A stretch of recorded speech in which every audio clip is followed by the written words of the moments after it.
It's late summer in northeastern Italy, and we're on our way to visit a world boffin of suspension at his headquarters near Vicenza in the Veneto region.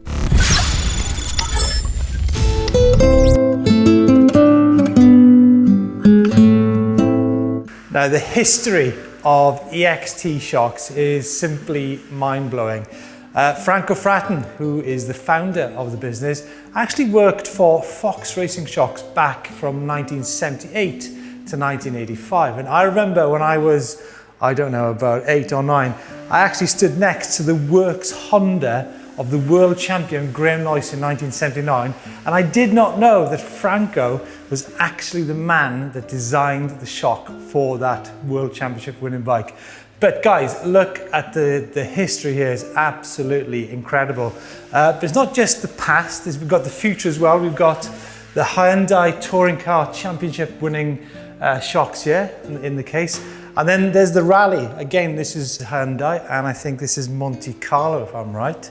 But basically, what we have here is actually an enlarged version of maybe the mountain bike shock. But bear in mind, there's loads of other things as well to go on about. This is a Williams F1 damper, which is an EXT damper. I mean, there is some pretty classy sort of engineering going on here. But Franco, this is the man, sorry, Franco Fratton.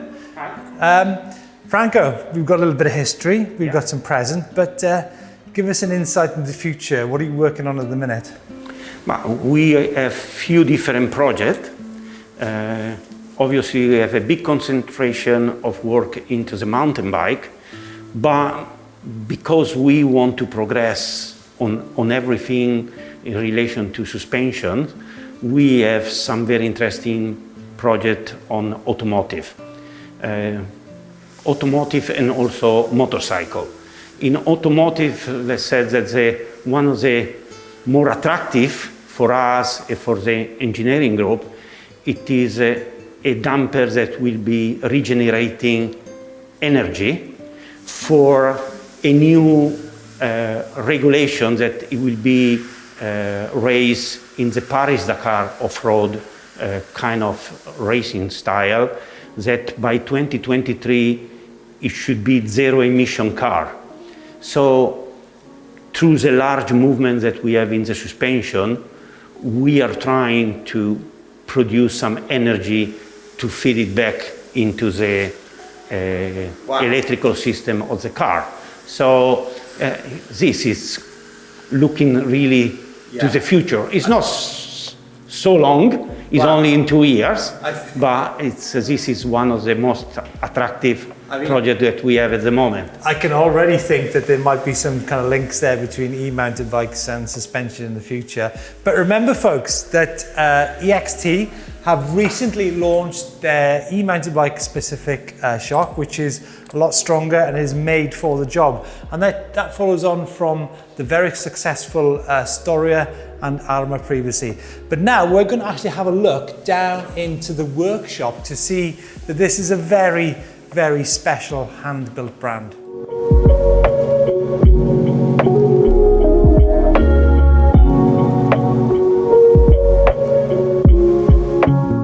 Franco walks us through the R&D, showing me a unique dyno which is one of only 2 in Italy and capable of pushing his products through 500,000 cycles and able to simulate real-world riding.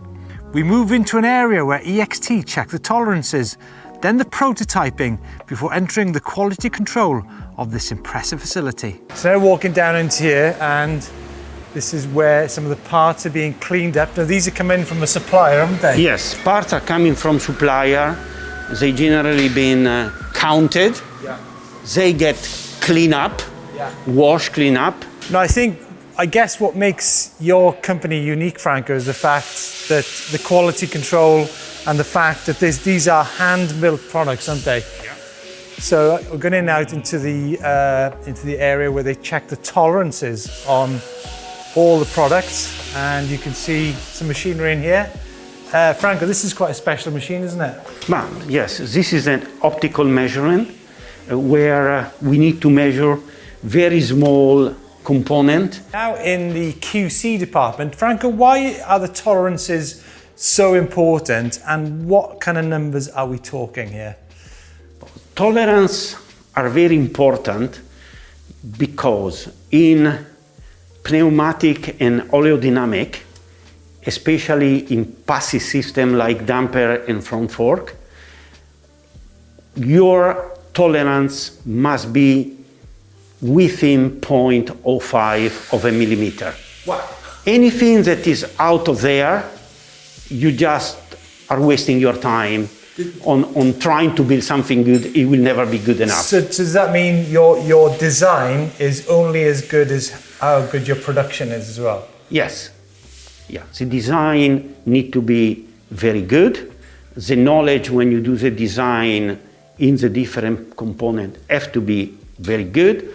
But basically, the success of the product really depends that you are going to assemble these 50, 60 pieces that are always keeping their tolerance within this famous 0.05, no more. And I guess another part of that process is having the staff that you trust to be able to make that quality count, right? Yes, but we need to be sure that the equipment is good and the staff is really dedicated and it never close one eye to say that it is okay, it is enough.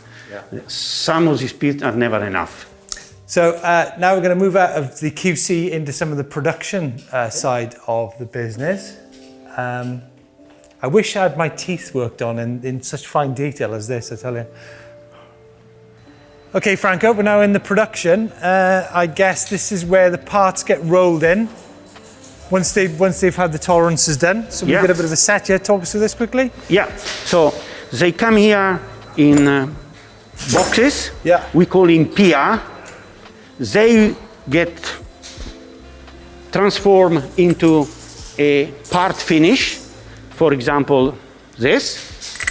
Then they go on a Rudy bench. This is a sub-assembly, right? Do some sub-assembly. Yeah. They are becoming another finished piece, like the shaft.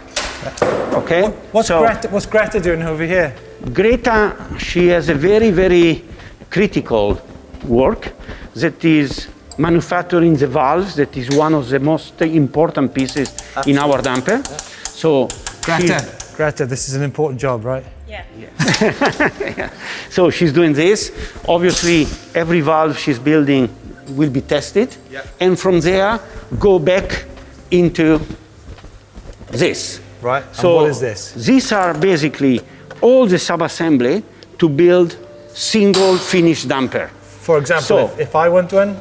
You want one? Yeah. If this was the correct size, so 210 by 55, whatever, we can build one for you, and one for Gianmarco, and one for... So these are all maybe potentially all different bikes, and different suspension designs. Yeah, when this is done, basically, is going to be a complete assemble into a damper, like this one, okay? And from there, you go on the dyno to be tested. Right. And that, I guess, is the last part of the puzzle, is it? This is the last part of the puzzle. Yeah, yes. Cool. You've got a few dynos here, haven't you? Yes. Wow. Dyno dedicated to damper with a short stroke, 25 mil, and dyno dedicated to fork with a longer stroke. Okay. So obviously, we have a kind of a automatic quality control, where each damper that have to respect a particular spec and a particular damping characteristic, if after the test has a different velocity and the different setting, he has a green light, okay, he can go into the store to be sent out after the quarantine. We quarantine for 48 hours every single product that we build, just to make sure we don't have some leakage or something. If it's coming out a red light, mean he hasn't complied with the specification and he will go back to be reopened. Hold on, a shock absorber has a quarantine? Yes. but not for COVID. Well, folks, I'm sure you'll agree that is a very, very special.